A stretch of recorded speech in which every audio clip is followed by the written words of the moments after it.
The Indianapolis Colts quarterback drama is still going on. So, what does this mean for the franchise moving forward? What do we want to see in the final preseason game this Saturday against the Bengals from the backups and the relative fringe roster guys? And how do you, the fans, feel about this team as the regular season is just around the corner? Well, good news. Let's talk about it. Welcome to the Horseshoe Huddle Podcast, as always presented by Indianapolis Colts on SI.com. I am Drake Wally, a co-deputy editor for the site, co-host of the show, joined by none other than Noah Gebert, analyst for the site and fellow co-host of the show. You know, Noah, number one, I am so late. So thank you to everybody. Thank you to everybody who is tuning in with us here. Was running a little bit behind watching my daughter. But man, you know, we figured, yeah, you got yourself a preseason game this weekend. Okay. You know, us as analysts, you know, I myself have to cover it, but that's still not what anybody wants to talk about. You know, I mean, we'll cover it, but we felt like this whole thing with Richardson and Daniel Jones, it needed more time. You know, we didn't have enough time the last episode. So how you doing, man? How's your Thursday? And do you feel any different since this news was announced? Yeah, I'm doing good, man. I appreciate us giving us ourselves the chance to have a discussion about the QB battle after the dust has settled and not immediately the day of. Give us some time to collect our thoughts and kind of gather what we think is going to happen in the 2025 season. Because as much as we are analysts, we are also rooting for the Colts. It's about just true to ourselves, so we're going to have some emotional attachment a little bit. But yeah, just getting to revisit that, but I honestly am a little bit more excited to not talk about the quarterbacks and focus on the roster battles that are coming up. This is my favorite time of year, roster cut down day. I love the roster mechanics of the NFL and all these people fighting for jobs and figuring out who you can get on the practice squad. So no, I guess I'm more excited for the first half of this episode here where we're highlighting these roster battles that we're going to be watching out for, but also appreciating the fact that, yes, everybody wants to hear about the quarterback situation right now. That's going to dominate the headlines throughout the NFL season. It's dominating them right now. So that's going to be what we're going to be focused on, and I'm sure we're going to talk about that every podcast we have until the Colts make their exit in January or late December, I guess. We'll see. Yeah. And you know, that's good to say because, look, you know, we've also talked just so much about some of these camp stars, if you will, that have really shown that they deserve a roster spot. There's been, you know, defenders, offensive players, there's, you know, guys that are going to potentially have a spot where they're going to play. You know, there's so many injuries. There's so many setbacks with this team right now. We were always talking about it on defense. Well, then you got guys like Braden Smith and Blake Freeland that, you know, one's out for the year just decisively. The other one, it's like, who knows what's going on with a groin injury, which can set back any football player a lot if it's severe enough. So we do have right out of the gate here. Yes, Tony, it is cucumber vodka. Very nice analysis there. Truett, thank you so much, as always, my friend, for your $2 super chat here. We always appreciate, you know, the donations, but we more so appreciate you guys coming in here. I know a lot of podcasts, they say, you know, be sure to hit that super chat, man. We're just happy you guys are here. So donating to us is just all the more, you know, sweet. So we definitely appreciate it. But yeah, we'll just go ahead and dive right into it, man. So some of these roster battles, this is critical because, you know, you're looking at a situation now where Jonathan Taylor's actually got some backup. You're looking at cornerbacks. I mean, now freaking Sam Womack goes down with a hamstring injury. It's just these hamstrings, man, they're killing the cornerback room. But of course, Juju Brents and Jalen Jones were back at practice this week. So, you know, this team, man, I gotta say, Noah, and I want your opinion on this. I don't know if it's the training staff. I don't know what the hell it is, but this team every single season seems to stay hurt. There's so many injuries. I don't know if I've ever seen so many go down in one preseason game. I have to cover the in-game injuries. I couldn't keep up. I had to clump them into two articles with two different guys in each one. Like it was incredible. So, you know, this is massive. I mean, I know that it's just you know, a preseason game here, but, you know, tell me a little bit about your thoughts on this, because it's the last chance some of these guys have to show that they deserve a roster spot, because some of these guys, even if they make the roster, they're not going to play. Yeah, I know.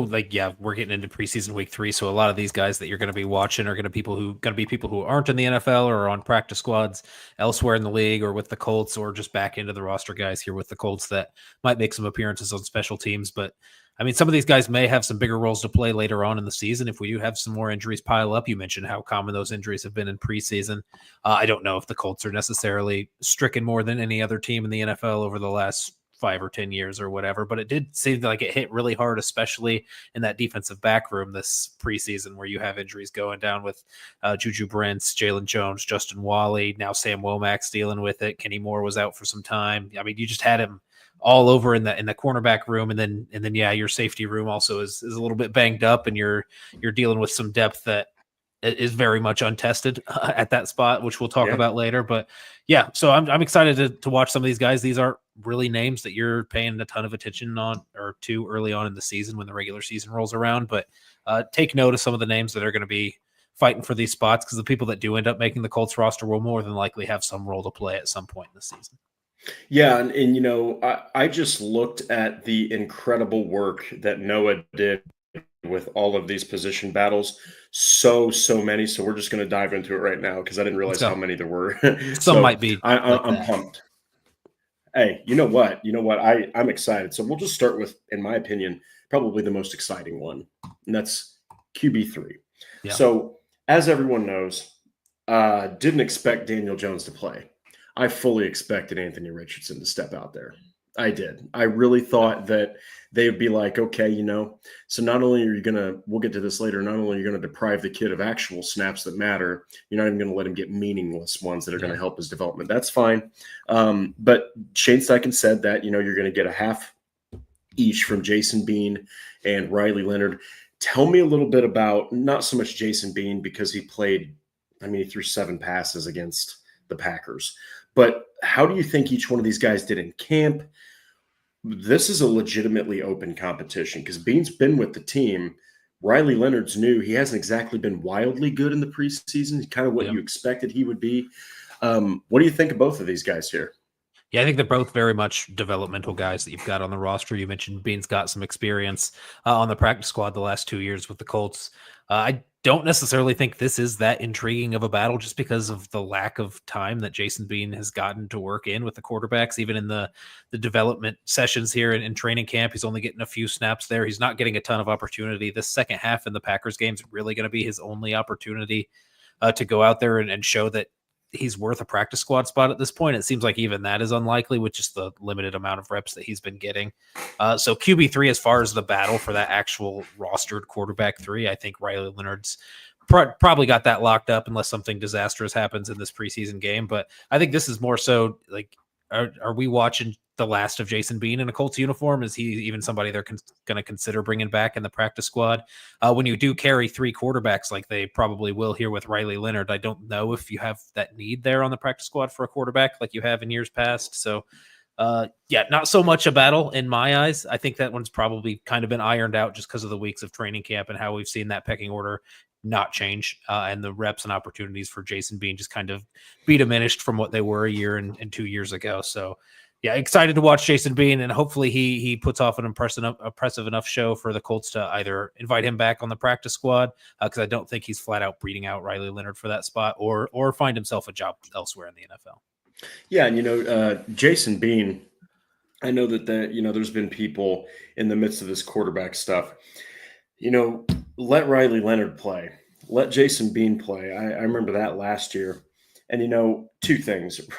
Riley Leonard is he's a backup. His ceiling is a backup. And Jason Bean was listed as a wide receiver quarterback. Yeah. So I do like the fact they're each getting a half.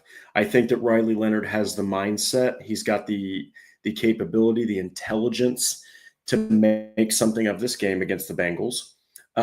I do think Jason Bean clearly I think he's gotten better zip on his passes, and he probably has a little bit better of an arm, and he's definitely more athletic. He's definitely faster. But yeah, I do think that this is probably a foregone conclusion. I think that Bean is probably a practice squad quarterback just by trade for the rest of his career. Like, and there's Yeah. there's not a dang thing wrong with that.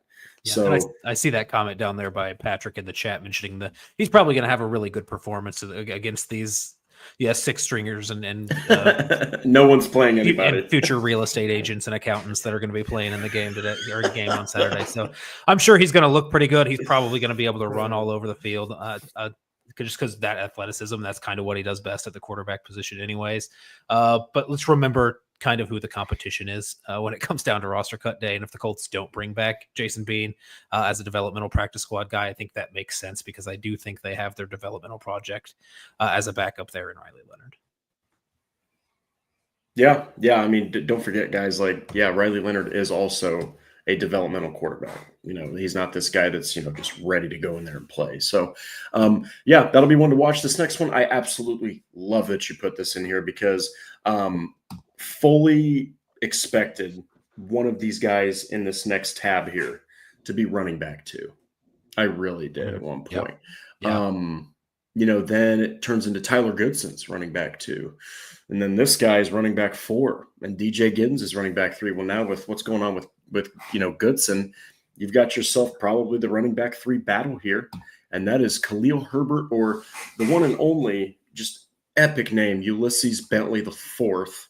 Sounds like a guy who, is an estate owner, Yeah. So this is a good one because full disclosure, I think Khalil Herbert has been pretty underwhelming.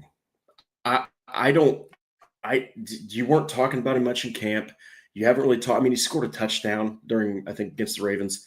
But, Khalil Herbert hasn't really done much to make his case that he needs snaps, let alone a roster spot. I'll tell you who's played well in the preseason is Ulysses Bentley the 4th. He's made plays. He's looked good. I think against the Ravens, he averaged 5 yards a carry, led the entire team in rushing yards. What do you make of this one here? Because you're looking right now at Giddens as your running back 2 until they find out decisively what's wrong with Goodson.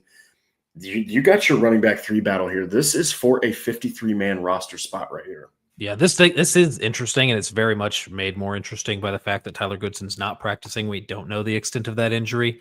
I think if Goodson was healthy, I'd feel pretty comfortable going into the season with 3 running backs, as with Jonathan Taylor, Tyler Goodson, and DJ Giddens being those 3.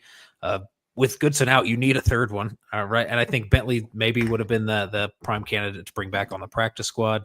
But when you're looking at running back 3 and your need for it, you're going to have to make a decision here. And I think maybe if you already have a rookie, if Tyler Goodson's down and your only backup behind Jonathan Taylor is a rookie and DJ Giddens, maybe you do want some more experience in the room and a little bit more of a steady hand in Khalil Herbert rather than going with Ulysses Bentley. I think that would be the primary argument if you're trying to argue for those two, because I do think the performance that Bentley has had in the preseason has outclassed what we've seen from Khalil Herbert, both in training camp practices and during the preseason games. So, I mean, logically, you want to go with the younger guy at the position who gives you some more upside, and I think that's Ulysses Bentley. But due to the fact that your only backup behind JT is DJ Giddens, another rookie, then maybe they do lean with Khalil Herbert there as more of a steady force. Yeah, and the thing is, Herbert obviously has the experience, but Bentley had. I know it's preseason, but that's also a knock on Herbert. Like, you're a veteran who's actually made impact on various teams, especially the Chicago Bears, not so much the Bengals. But, I mean, dude, Bentley, I dare say it, I think he deserves it right now over Herbert. I know that, you're dealing with veteran, rookie, but, man, it would be really Herbert needs to put on, I think, a good performance. He needs to distance himself. He needs to actually go out there. He's probably going to get a bulk of the carries. Okay. I think that he needs to make in the higher 7, 8 yards per carry, maybe a couple receptions.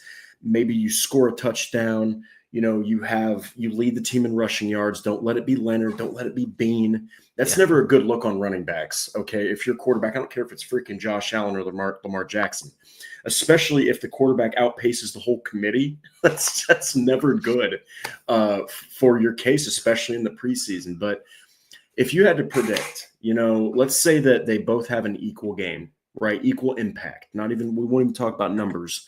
Who do you think has the edge here? Yeah, I mean, it seems like Herbert's been ahead of him in the depth chart in terms of the pecking order. I think really what matters is where they perform well. I mean, they could perform well in terms of their yards per carry or how many tackles they're breaking or whatever they're doing in terms of that raw production. But I think what really is going to matter is their impact on third down, because it looks like we know JT's not going to be that guy. Tyler Goodson was originally probably going to be that guy that was, at least at the start of the season, filling in on third downs as the pass blocker and pass catching running back.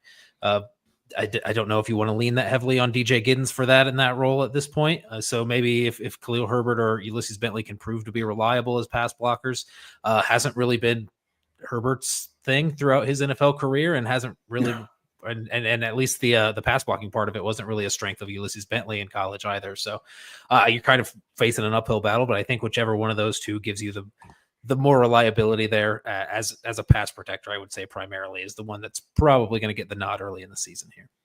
Yeah, and to end with this, and Patrick's mentioned this before too, Taylor isn't a pass protector. Giddens isn't a pass protector. Yep. Herbert's not a pass protector. Bentley, the fourth, isn't a pass protector. The Colts don't have the one thing that Trey Sermon did very well as a running back is he would lay the lumber to a free runner, to a guy rushing the passer. Not one of these four guys can really block. So yes, I think that whoever blocks not as bad, honestly, might get the leg up in this race here. This next one is big, figuratively and literally. So obviously you're talking about Tyler Warren, you're talking about Mo, you're talking about Drew Ogletree, Will Mallory. Those are pretty much the guys that I think the Colts are going to roster. However, there is one more man that has had a somewhat decent preseason, albeit running with the threes. That's Jelani Woods. That final play where it was ruled an incomplete pass, absolutely garbage call from the officials. And of course, if that was a regular season game, it would probably go down as a touchdown. That was in that one play. Jelani Woods showed what he can do at the height of his powers. Okay. That is the kind of guy Jelani Woods can be. He could be an absolute menace, because it's like, how do you cover a guy that moves that quick, that can get his hands that high, and he's 6'7" and north of 250. Yeah.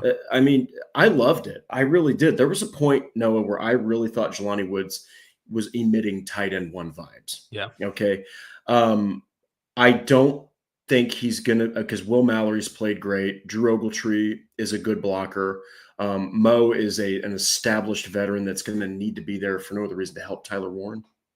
And Tyler Warren is your clear-cut future star at this position. Yeah. So I think that Woods is the outside looking in. I think he can make a practice squad spot. I do think that there are teams that would take a swing on this guy. Yeah.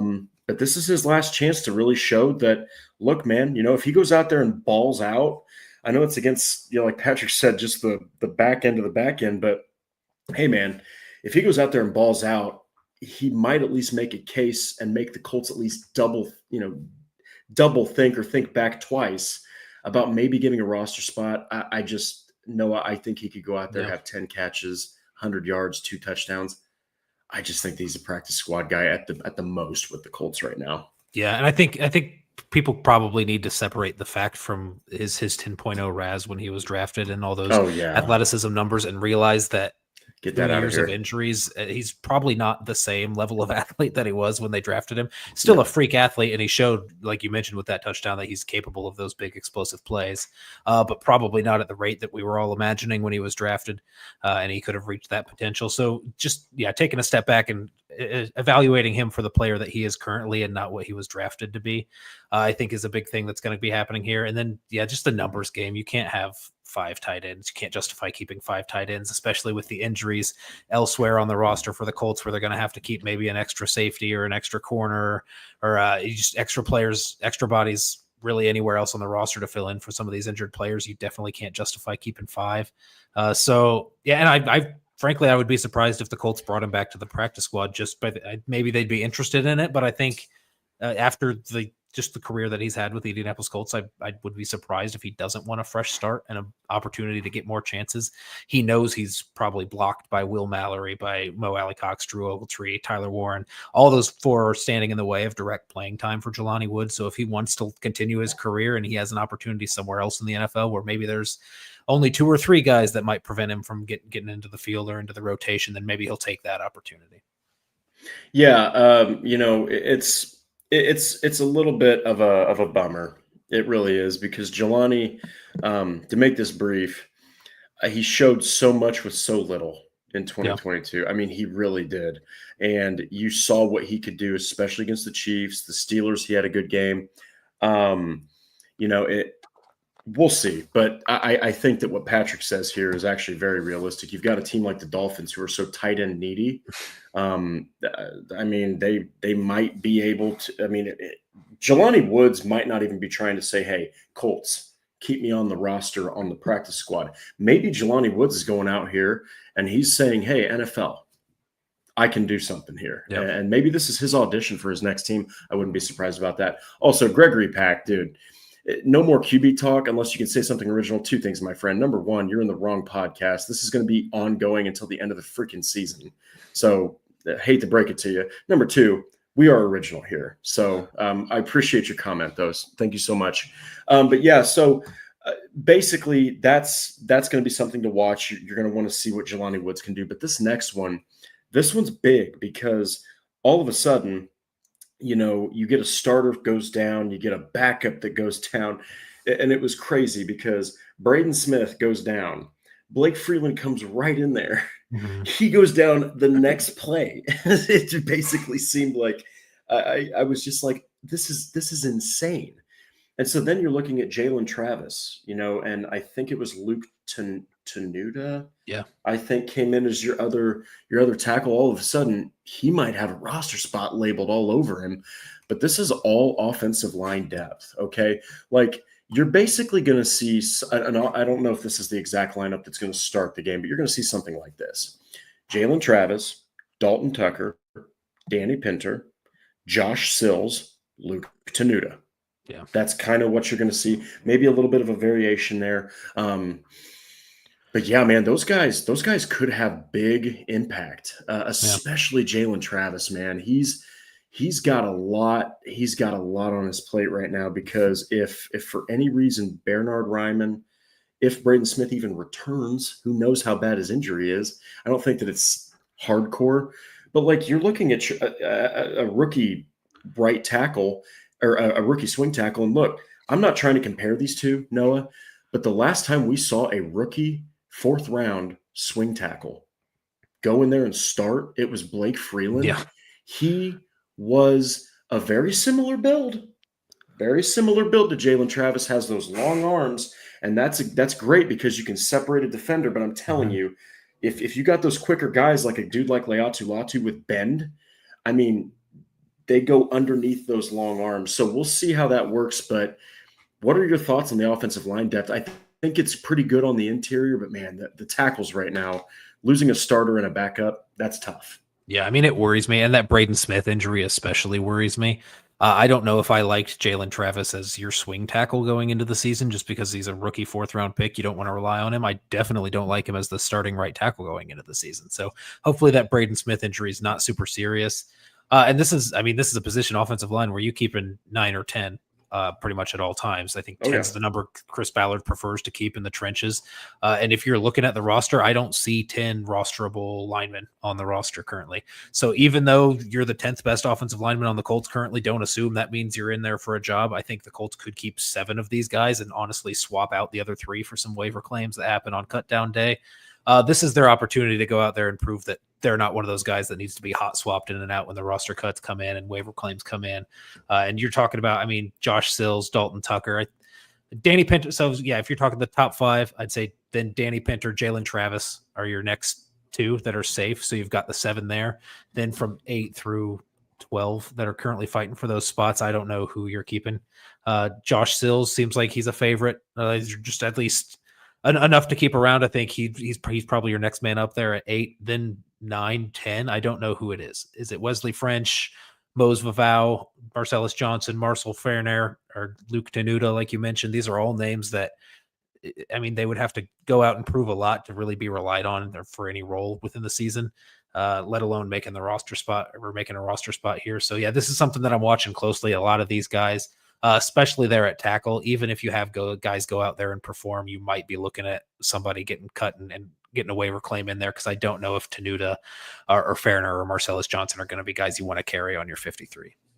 Yeah, and given what happens to the offensive line, I mean, there's a 100%, injury rate in the NFL. But in the trenches, like, say what you want about Chris Ballard. One thing he absolutely nails is defensively and offensively. That's really where games can be won or lost, and it happens all the time. And so, especially on the offensive side of the football, because it's not like you can blitz offensive players, right? So, if you're taking a linebacker, bringing him, and he's a sixth or a fifth or sixth rusher, whatever, those are five guys that they have to figure that out. So you want the depth to be there. So we'll see what happens, because this is a big deal, like, especially for the tackle spots, not so much the interior spots. I think guys like Pinter are going to be your backup center, guys like Sills, guys like Tucker, those are your backup guards. But yeah, I mean, this is where Jalen Travis can really show, like, look, guys, I can play some football here in my first season. And I'll end with this. I know that Blake Freeland went down it was absolutely horrifying to watch. Yeah. Okay. Like, he definitely is not coming back this season, but Jalen Travis to me already seems like he's better than Blake Freeland. So I think that Jalen Travis has a huge opportunity, but no one outside of Luke Tenuta or Luke Tenuta, I believe it's Tenuta. Luke Tenuta, he's got a golden opportunity here. Huge chance to show that he deserves that spot on the 53-man roster. So this next one here, this one is not talked about enough, but how many defensive tackles do you keep? So right now, if we're going based off of our lads, which is incredibly updated constantly, these guys are great. They do good work. You're talking about nose tackle. I'll go from DT to nose tackle. So you got DeForest Buckner, Grover Stewart, no shock there. Adetomo Adebawore, Neville Gallimore. Then you've got Tim Smith, Eric Johnson II. Then you kind of start to get off here into guys like Devontae Davis. You got guys like Josh Tupou, who, by the way, was brought in because he played football with Lou Anarumo. So there's some competition here no one's talking about, because it's not a sexy position, and plus it's not the quarterback spot, so no one cares about it. But really, you're looking at those last four guys, and honestly, Tim Smith looked pretty freaking good in that last preseason game. He forced a fumble, and he was there with multiple run stops. Yeah, I think the issue there with Tim Smith, he just needs to be consistent enough to justify a roster spot at this point. We're talking roster numbers. I mean, this is all like a game, bringing back players and seeing what you can get away with, who can make it to the practice squad, who can't, how many extra of one position do you need to keep because of injuries. I mean, it's all roster dynamics here, and a numbers game that some people are going to fall victim to. And Tim Smith could very well be in that situation, because I think you're keeping, obviously, Buckner and Stewart, Gallimore, Adetomo Adebawore is probably your fourth, which means you don't really have a backup nose tackle. I think you've got Eric Johnson, Tim Smith, and Josh Tupou, who can all fill that role. Both Eric Johnson and Josh Tupou, I think, are guys that you could probably cut and then bring back at some point without them hitting waivers, because they're vested veterans. So maybe Tim Smith has that going against him there, where they feel comfortable like carrying only 4 DTs into week one, knowing that they can bring back one of those other two guys to fill that nose tackle role. Even though Tim Smith has performed pretty well for a 7th round pick or a 6th round pick, you think he can be something? Maybe you try to sneak him onto the practice squad, but I think it's all roster dynamics here, and really, if you're trying to justify keeping him, I think you need to go out and see another strong performance here in this preseason game. Yeah, and you also do have to factor in here that Neville Gallimore was brought in free agency. They've wanted to see what they've got with Adetomo Adebawore, who is as fast as any defensive tackle I've seen, and Eric Johnson II. They like him. Clearly they like him. They've brought him back again, so when a team, even if it's just a body, a practice squad guy, a deep depth chart piece, when teams bring a guy back, That's significant. Okay. That means that they remember what they had. They liked what they had. It usually isn't a desperation move. Usually it's like, hey, we know who this guy is, and it's Yep. familiarity. So that's one to watch, because you can't just assume, just because Tim Smith looked good against third stringers, right, that he's going to secure a roster spot. I just will say that I think that he showed some grit. Let's say that he showed some grit and some ability to plug gaps, which that's all you're asking this guy to do, man. Yeah. You don't need him to be flashy. Let him be the Grover Stewart backup, whatever he becomes. But yeah, so we'll have to see. I will say, if you had to pick two guys that are behind Buckner and Stewart, actually, let's do this. How many defensive tackles do you think they keep? I mean, just because of the injuries elsewhere on the roster, I would personally keep 4 in Gallimore and Adebawore, knowing that I would probably try to sneak Tim Smith onto the practice squad if he gets claimed. Sure. I think that's just a result you're going to have to live with, because you have guys like Josh Dupeau and Eric Johnson who probably aren't going anywhere else if they're cut, at least not immediately. Some guys you can say, hey, we're turning the playbook today, but stay in Indianapolis. Don't get out of your short-term rental or whatever. We'll probably bring you back in a week or two, or whatever it is. So I know you have that role there. Hopefully the backup nose tackle behind Grover Stewart isn't a huge role that needs filled. If you can keep Grover Stewart healthy, you don't often need to sub in a nose tackle that often, because when you go into the passing downs, you're probably subbing in Tyquan Lewis in there into the interior, and Adetomiwa Adebawore and Neville Gallimore can man up there in the interior with them. So, I mean, it's not a role that's going to get a ton of snaps. So I'm not putting a huge amount of importance on it. I'd rather keep a guy like Adebawore and hope that he develops into a really disruptive pass rusher rather than keeping somebody who doesn't have a ton of upside. As much as Tim Smith can be that gritty grinder kind of guy in there as a nose tackle, I think you can find that elsewhere. Yeah. So what we'll do is we're going to go ahead and jump right here we're going to keep it on the defensive side of the football. Also, Patrick, it's not typically a savage comment, but you did put me in my place. They did bring back Al-Qadim Muhammad. So that's a good point. That's a good point. That's why Patrick is a legitimate scout. He's a former scout of the NFL. So, so this one's huge. Depth linebacker. So, obviously Zaire, he's going to be one of your 2 starters, right? Duh. But all of a sudden, I mean, Noah, we were talking about Jalen Carlies. You heard nothing about him in training camp.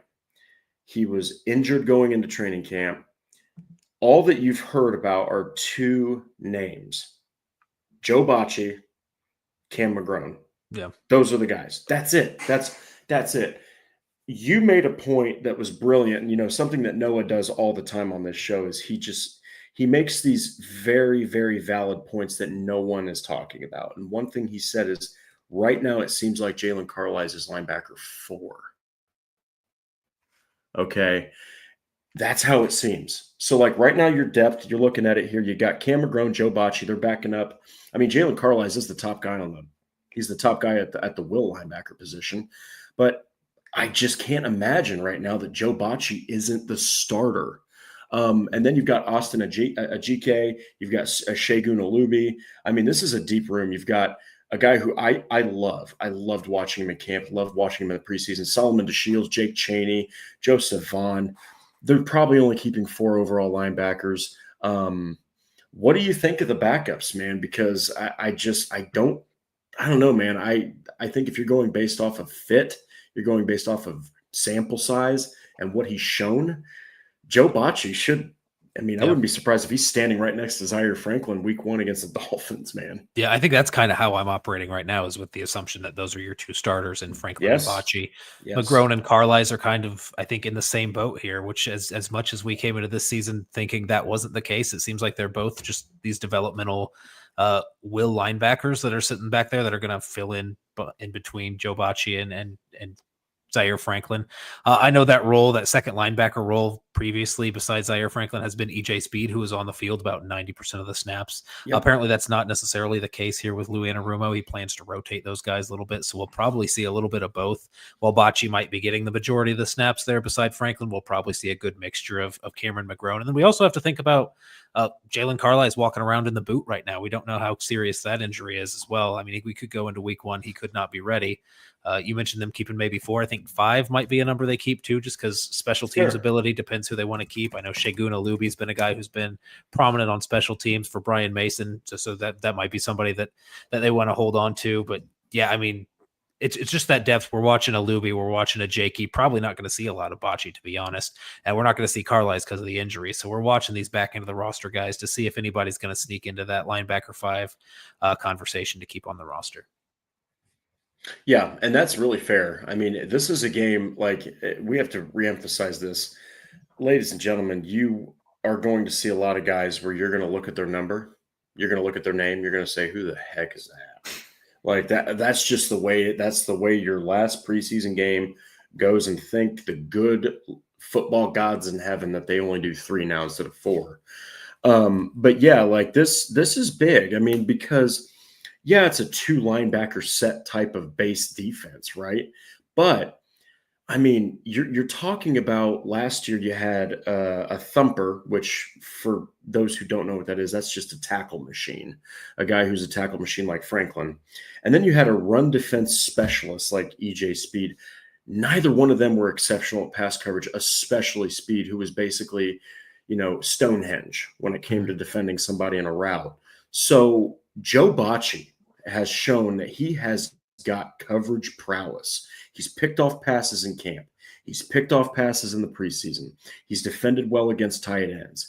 He's just done a hell of a job. You listen to Andrew Ruma. I remember asking him what he thought about Joe Bocce. Oh, he just gushes about Joe Bocce. Oh, he played for us in Cincy. He was important. He wore the green dot when we won games. He's in the right place more often than he's ever in the wrong. I mean, Lou Anarumo loves Joe Bocce. So that's something to monitor. But really, it's all about Jalen Carlisle for me. Mm-hmm. You're not going to see, like you said, you're probably not going to see Bocce in this game. You're probably not going to see, I mean, obviously, Carlisle is still in a boot. But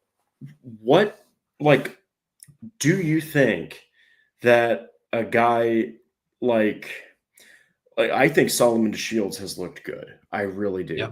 Do you think a guy like him is going to make this roster? Because I like what you said about 5 linebackers, because even if Carlisle is healthy, I think here's your starters and your backups week 1.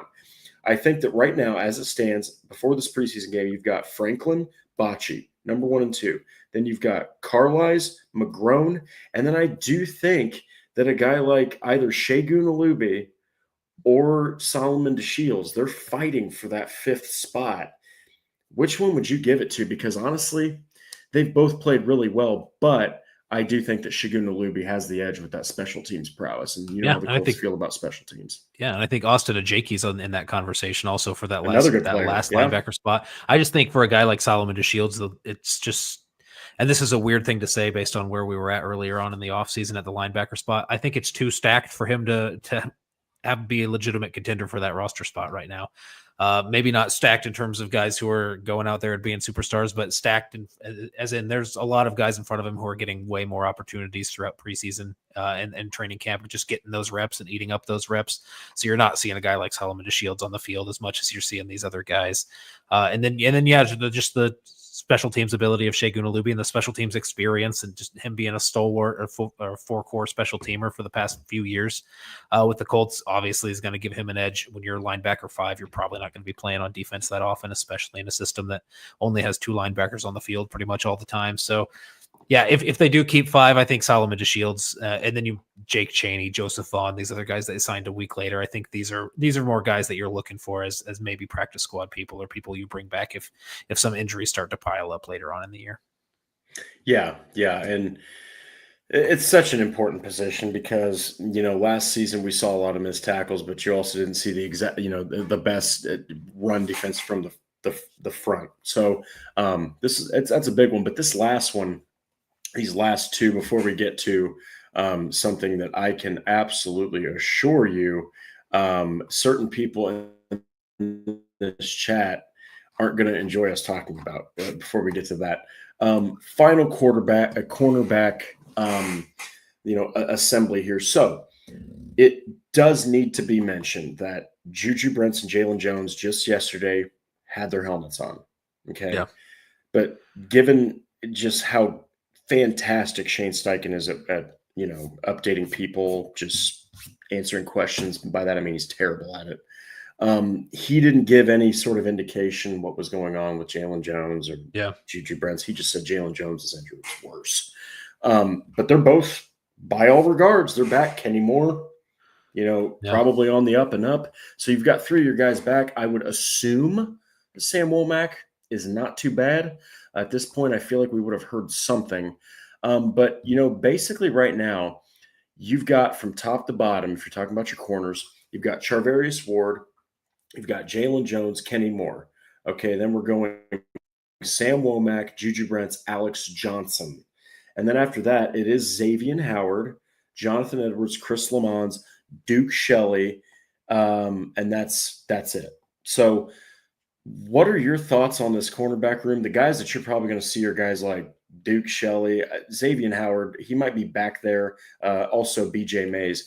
I think who you're going to see in this game is the following. You're going to see Duke Shelley, B.J. Mays, Jonathan Edwards, maybe a little bit of Chris Lamons, maybe some Alex Johnson. Yeah. But that's pretty much it. Out of those guys, who do you think are going to get the boot? Yeah. So, I mean, you're looking at that spot. I think Xavier Howard, he's already locked here. He was listed as a starter there in that first unofficial depth chart. He's not playing. He's definitely not playing. Yeah. But and then great news on Juju Brents and Jalen Jones back for 2 straight days in a row practicing after the hamstring injury. We had no idea how rough those hamstrings were going to be and how long it was going to keep them out. We still don't know. Maybe they're not going to be entirely healthy when week 1 rolls around, like ready to jump into game action, but they are at least practicing. That's a huge step in the right direction for a room that was so decimated by injuries. And then, just outside of Justin Wally, he came away pretty healthy, I guess, by the end of the preseason in terms of these guys. I know what's going to hurt here is Sam Womack dealing with that hamstring injury, because I think he's very much fighting for a roster spot. If you're talking about keeping 6 corners, Charvarius Ward, Howard, Kenny Moore, Juju Brents, Jalen Jones, that's 1 spot left. And that's Chris Lamons, Sam Womack. I mean, they've liked, and that's probably the 2. That's Alex Johnson and Chris Lamons have at times looked phenomenal in the preseason. Yeah, the thing there is I think they're both slots. Primarily slots. I think Lamons, is exclusively a slot. Johnson could probably bump outside if they need him to. Maybe that versatility gives him a little bit of an edge, but I mean, they've loved Lamons. He's another guy we've talked about with Eric Johnson, someone they cut and then brought back. Lamons they brought back because of that injury to Justin Wally. They didn't really have a guy right there behind Kenny Moore. And Lamons played lights out against the Packers. He had a really good game against the Packers. Oh, yeah. So we're going to be looking for more of that. Jonathan Edwards is a guy who got the start on the outside against the Packers just because of the injuries. He was in a red jersey today, still in concussion protocol. So we'll see if he gets cleared before the Saturday preseason game. Would like to see him just for him to get the chance to go out there and prove he's worthy of a practice squad spot, if not a roster spot. But yeah, I'm not really thinking of BJ Mays, Duke Shelley as guys that are really up there in terms of competing for the roster spot. Jonathan Edwards, Sam Womack, and Chris Lamons and Alex Johnson are the names that I'm looking at there. And you might only see 2 of those 4 guys actually playing on Saturday, which really hurts the other 2. Yeah. And this is just the tough reality of the NFL. I mean, these teams will bring in 90 freaking names. And it's also the tough reality of being the coach. The position coaches, you got to cut 37 guys. That is daunting if there was ever a word to describe cutting almost half of your roster. So expect a lot of competition, a lot of fighting to look great if you're a cornerback for the Indianapolis Colts playing on Saturday. This last one before we get to the pinnacle of our show, just Daniel Scott. So similar to Jelani Woods, maybe worse, because Jelani actually saw action. Daniel Scott, poor guy, comes in as a super experienced special teamer when he was drafted in the 5th round out of Cali. Can't even get on the field in his rookie year. Yeah. Next year can't get on the field, I mean, he barely even saw off-season workouts. And then he does the same thing. He's out again the entire season. What a feel-good story that he's still on the team. Now he's played. Yeah. You've seen a little bit of what he can do. Now you do have to say, kind of like what you did with Jelani Woods, when you have lower extremity injuries in the NFL, okay, it's different when it's a shoulder. Of course, if you're a quarterback, that's a little more harsh, but like neck, shoulder, ribs, I don't know, chest, back, the upper extremity stuff you can kind of traverse and deal with. But man, oh man, when it's lower extremity, especially below the knee, that's when it gets really complicated. Yep. And that's what Daniel Scott had sustained, or those types of injuries that kept him out for his first 2 seasons in the NFL. Now, all of a sudden, given that Hunter Wohler, who, by the way, guys, was balling the hell out, he looked great. He's gone.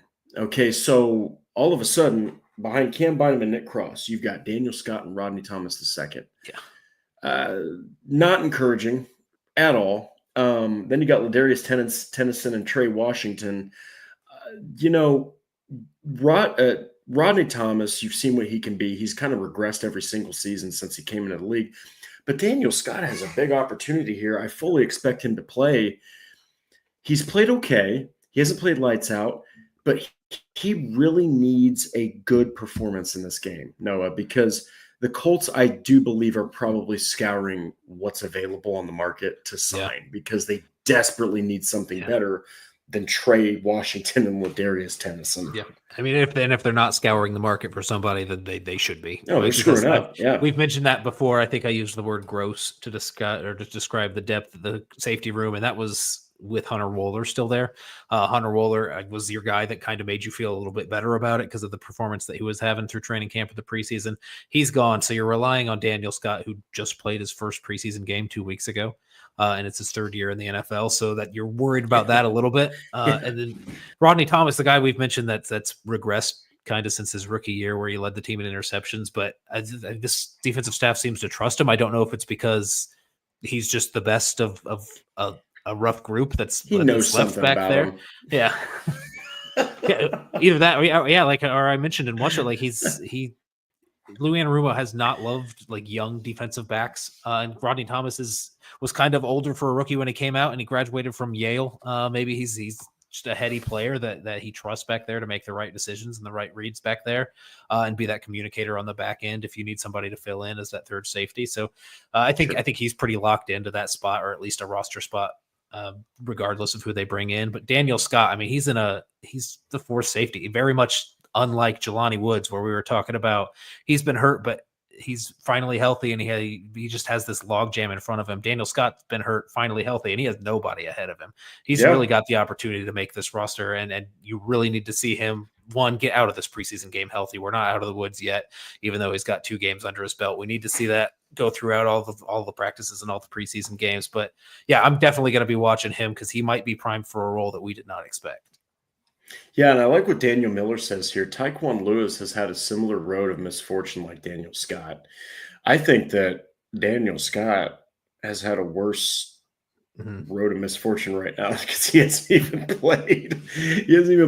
But yes, Daniel, you're right. And Tyquan Lewis has established himself as an incredibly trusted member of the Indianapolis Colts roster. So yeah, big game for Daniel Scott. He's got to go out there, stay healthy, number one, but you also have to make some impact because I will say he had an insane amount of experience, insane amount of snaps for special teams taken when he was with the Bears over there in California. I mean, it's like over 600 snaps. So maybe he's got a spot on the roster, if for no other reason than special teams. Maybe the Colts go out there and sign some guy off the scrap heap. Who knows? But now we're going to talk about the quarterback. Oh, my God. We're going to do it now, next week, and next week. So what we're going to do this time is we're going to talk about, who this impacts, right out of the gate. Something that really stood out to me was, and I'm going to try to find it, but I'll probably throw this over to you. So Cam Turner, quarterbacks coach for the Indianapolis Colts, doesn't typically get limelight. Position coaches don't. Okay, they just don't. I argue the one that's gotten the most questions is Reggie Wayne. And Reggie Wayne played in the NFL for over a decade. Good with the media. He knows how to handle the media. Come on, man. The guy answered questions about Peyton Manning and Andrew Luck. That's a cop out. But Cam Turner's typically as boring as watching paint dry when it comes to answering questions. However, Indy Stars, soon to be former Indy Stars, Nate Atkins, okay, our own Jake Arthur, and James Boyd from The Athletic absolutely put this dude on a grill. And they absolutely hit him with the hardest questions they possibly could, like haymakers. Boom, boom. This is a guy who's timid. He's not great with the media. No. And he basically let out a lot of information. Something that really stood out about Cam Turner, I'm going to have to find it. But anyway, this organization clearly is trying to win now. They're trying to win now. They're trying to do something now. Okay. And they're in quarterback hell. You've got Steichen, who needs to develop Richardson. You're probably a year away from maybe seeing where he really is, but you can't wait a year. Yeah. So you kind of have no choice but to go with Jones. Do you think that at the end of the day, this decision was to save face for both Ballard and Steichen? Because let's face it, man, they go out there and they suck, especially with Jones now. I can't imagine the Irsay sisters are going to be like, oh yeah, let's keep him around. Yeah, I mean, I don't know how much it. Yeah, there's no saving face in this situation. I think if you go out there with Daniel Jones, and yeah, like you mentioned, if it's rough when you start, and you can't. Even if Anthony Richardson's good after that, you'd still you made a mistake. Why'd you you can't just go out there and claim, yeah, he needed 6 more games to sit behind Daniel Jones and now he's a star. That's not how it really works in the NFL. You can't really go out there and claim that Daniel Jones is the guy that's going to help you win now, not win, and then just go to your backup plan, which is actually your failed 4th round development project that you gave up on twice already in his career. So yeah, it's really hard to save face when you were in the situation you were in. I think when you came into it, and probably about a week in, if you realized Anthony Richardson wasn't the guy, this was the only decision to make. I don't think you could put Anthony Richardson out there either, because then they were just in a rough spot, and it's very self-inflicted when they drafted a quarterback that needed all this development. And honestly, yeah, I saw it there. I wish I could remember who I saw this tweet from. One of the beat writers who was mentioning the thing that Chris Ballard obsessed about the most was accuracy, and the thing that Shane Steichen obsessed about the most was obsession with the game. And it seems like Anthony Richardson needed help in both of those fronts.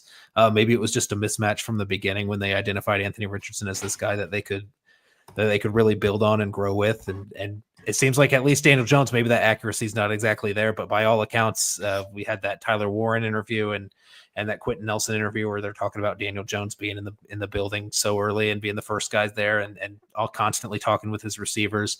I'm sure there's a lot that was going on behind the scenes within this quarterback battle that really made the decision a little bit head scratching for people who are watching on the outside and are only seeing these training camp highlights in the preseason games. But when you're behind the scenes in the building, it seems like, at least for the players, I know there's been a lot of discussion about them being upset about not having a consistent quarterback and it being frustrating. Quentin Nelson gave that interview about, yeah, of course it's frustrating if you don't have a quarterback who's back there and you're constantly rotating between people, but there's no lack of support for Daniel Jones right now.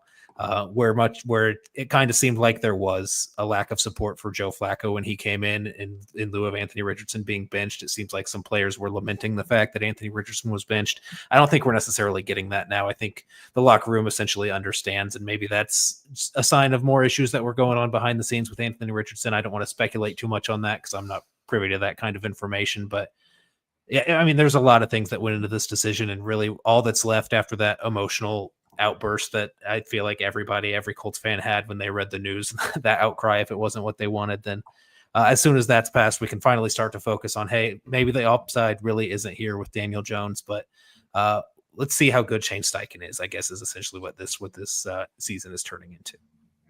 Yeah. And, I'm going to refer to this is referring to quotes and questions from the media.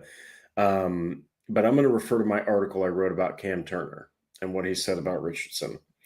You talk about a guy that does not know how to answer questions to the point where great questions from great media members will absolutely pull exactly what they want out of even the most focused professionals in the NFL.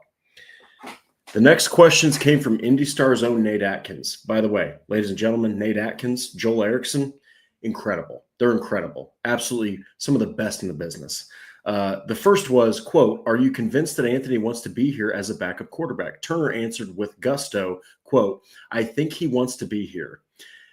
Just speaking with him, just going off his actions in our meetings, he's locked in and he's in a good place mentally, and I see no issues with that." I followed this up with, "This is in direct contrast to what his agent, Derek Jackson, had to say after his client was announced as the backup quarterback. The prominent quote was told to Stephen Holder of ESPN, saying, quote, 'We have a lot to discuss. Trust is a big factor, and that is at best questionable right now.'"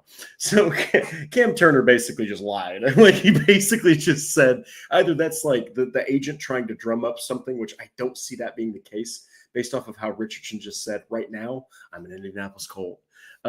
So we'll see about that. But then the next one, I said Atkins threw out another great one, asking, quote, "When you guys drafted Anthony, obviously the plan was never to get to this point, bench him a second time. Looking back, do you guys feel like did you fail Anthony? Did he fail you? Did you fail each other?"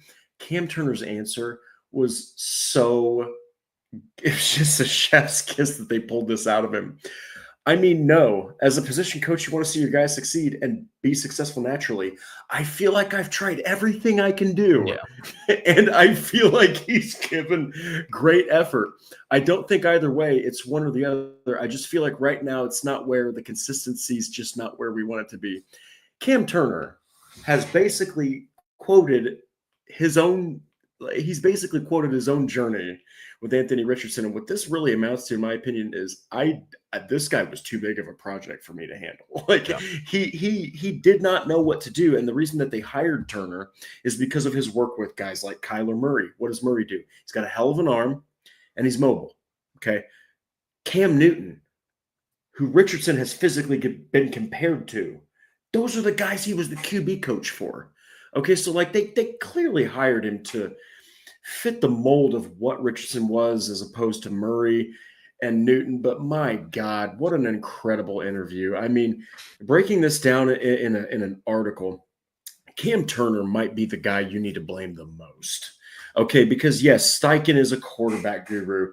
He's also not an OC anymore. Okay, he's a head coach. He can't just develop the quarterback only. He's got to oversee all of this stuff. Yeah. So he's now relying on his positional coaches to do something. Look, if the defense sucks, guess who takes the blame? It should be Anarumo. If your O-line sucks, it should be Tony Sperano Jr. If your D-line sucks, it should be Charlie Partridge before Shane Steichen.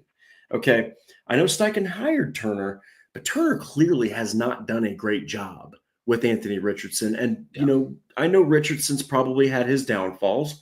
He hasn't probably put in the work you need, or, he's had some growing pains, but dear Lord, man. Then he says, consistency is the best thing about Daniel Jones. Daniel Jones hasn't been consistent. He's 24-44-1 in his NFL career. So this was just a disaster for Cam Turner, really, at the end of the day. Do you think that the Colts have failed Richardson more than Richardson's failed them? Do you think that this is a grand master plan where they're like, hey, Daniel Jones, even if he does great, maybe we give him the Sam Darnold treatment? Unless he wins a Super Bowl, like I mentioned in our last episode, maybe he's just gone. What do you make of this? Because after Cam Turner answered those questions, boy, oh boy, I feel a whole lot different about this situation. I'll tell you that. Yeah. It's hard to say. I think we posed this question kind of in the last episode. Where was it? The Colts didn't develop Anthony Richardson, or could Anthony Richardson just not develop? And without being in the room and being behind the scenes, all that, we don't know the answer to that. I think it's never one or the other. I think it's definitely a mixture of both. So both parties obviously are going to have to share some blame here. We're just not going to know where to draw the line when we're making that split on who was 70% in the wrong and who was 30% in the wrong and who was the other way around. I mean, it's going to be impossible to tell. I think with the information that we have, it seems pretty 50-50. I think the writing's been on the wall. The smoke's been in there that Anthony Richardson just wasn't giving enough his first 2 years. He's been saying all the right things about how that might have turned around this preseason, but we're not in the building to to see that, and him not winning the job against a guy like Daniel Jones, and then those reports coming out about Daniel Jones consistently being one of the first ones in and out of the building. And we're not seeing those same reports about Anthony Richardson. That doesn't mean it's not happening, but just based on the information we have, it seems like he's probably not on that same level of leadership and professionalism that Daniel Jones is giving the organization right now. So Anthony Richardson and his camp, I think, are definitely sharing some blame here. But yeah, if you put a guy like Cam Turner in charge of developing this quarterback and Shane Steichen, Chris Ballard handpick this guy, then you want to be able, as a player and an agent, I understand both of their frustrations when they went to this team and knowing that the player that they were, that he was, like they took him with a plan to develop him and it didn't work out. That's partially on the organization as well, both for the people that they put around him on the coaching staff, the amount of opportunity that they've given him in games. Even this third preseason game, I feel like you would want to see some more development there. The things you say about him in the media, I think has been a problem too. The Wayne Shane Steichen gives some interviews about him, or like especially last year, I think definitely hurt some things. I mean, there was just a lot going on. It's really kind of been a disaster. I mean, that first year was probably the best that the relationship that we had seen because it was so new and so fresh. And the injuries really kept a lot of the conflict was removed from that. Because Anthony Richardson was just dealing with his injury. He was flashy, but he's dealing with his injury right now. Yep. We don't have to worry about anything else. He came back and didn't show improvement. That's when we really start seeing things, and those conflicts come up, and it's just been messy ever since. And really came to a head on Tuesday or Wednesday when we got that news, and then that agent interview where he's saying he's a little bit upset. And then Cam Turner obviously doing that interview. It's just a messy situation that you're in right now. Yeah, no, Cam Turner clearly does not get a lot of questions from the media because when they pressed him, he fell apart like freaking like old construction paper. So as we're going to wrap up the episode here, but first, Patrick Rye, CFO of the Horseshoe Huddle, drops a $20 super chat. Even if the Colts make the playoffs and don't get bounced in the first round with Jones, I don't see them giving him a 2-year, $30 million a year deal. So they're drafting a QB in 2026. And I don't see the Ursays letting Ballard and Steichen draft another QB. Fully accurate. Jones has to take this team to an AFC championship or a Super Bowl and win one of those two. Yeah. Okay. Even if you get a first round playoff bounce or, you win the division and then you get a first round playoff bounce, this division stinks. On paper, okay, you've got Cam Ward as your starter. He's a rookie, and that's not that great of a team. You've got Trevor Lawrence, who by all regards is falling apart more than he's putting it together. And then you got C.J. Stroud, who's running for his freaking life. And, the offensive line is questionable, and they took a step back last season. Everyone right now at the AFC South is looking at the Colts like, it's your turn. You guys have this huge landscape that you can take advantage of. Yeah. They need to win that division. And even if they do it and they suck in the playoffs, you can't use that and say, hey, you guys are safe. Ballard's been there almost a decade. Think about that, a decade. Steichen has done nothing more than win 9 games. And your quarterback situation is a joke. So it's like, I definitely agree with you, Patrick. I think that right now, you're talking about some good quarterbacks that are starting to come up in the draft. I know Colts fans don't want to hear this, but look, ladies and gentlemen, you're back on the carousel. Yeah. They're back on the carousel. They're right back on it. God forbid if Jones sucks and you put Richardson back in after you basically said you're not ready.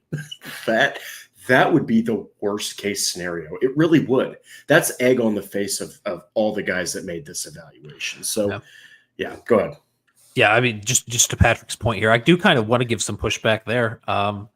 Even if the Colts make the playoffs and gets bounced in the first round, I kind of do see them bringing back Daniel Jones on a 2-year, $30 million deal. If Shane Steichen, that spells the end of Richardson. That's the end of Richardson. I mean, I feel like it already has spelled the end of Richardson. But yeah, if we're talking about if they go out, they make the playoffs, get an exit, and that's enough for Shane Steichen and Chris Ballard to keep their jobs. That's the question that I have. I don't know if they keep their jobs at that point, if that's enough for the Ursay sisters to say they deserve another crack at it. But if they do, I think they would be very open to bring back Daniel Jones on that 2-year, $30 million a year deal, or $30 million, per year deal. I think, like that Gardner Minshew year that they had in 2023, where they barely missed the playoffs in that 4th and 1. If they didn't have Anthony Richardson already on the roster and Gardner Minshew didn't price himself out of what the Colts were willing to pay, I think they would have brought Gardner Minshew back as well and ran with him for the next season. That's fair. But they had that Anthony Richardson experiment going on. The Colts, obviously, if they go with Daniel Jones, are not going to have the Anthony Richardson experiment still going on. And I think they would bring back a quarterback like that. But that's all with the caveat of them being able to keep their jobs. And I don't know if just a playoff appearance with really no success in the postseason is going to be enough for them to justify giving Chris Ballard his 10th year and Shane Steichen his 4th year. So much is on the line. So much is on the line, not just the players, but the coaches, everything else here. So, guys, we really appreciate it here. Like the Horseshoe Huddle on Facebook. Do not forget to follow us on Indianapolis Colts on SI. And, of course, on X, we are at Colts_SI. Subscribe to Horseshoe Huddle on YouTube. Click that bell so you get all the notifications whenever the happenings are happening. And if you want to listen to the Horseshoe Huddle podcast, Noah has us hooked up on Apple, on Spotify, Google Play, wherever else you listen to podcasts. Guys, 2 things. Final preseason game is this weekend. We're going to break it down for you on Monday. And this quarterback news, whether you want to call it crap, whether you want to call it unfortunate stuff, whether you want to call it drama, it is whatever you want to call it. Okay, and it's not stopping anytime soon.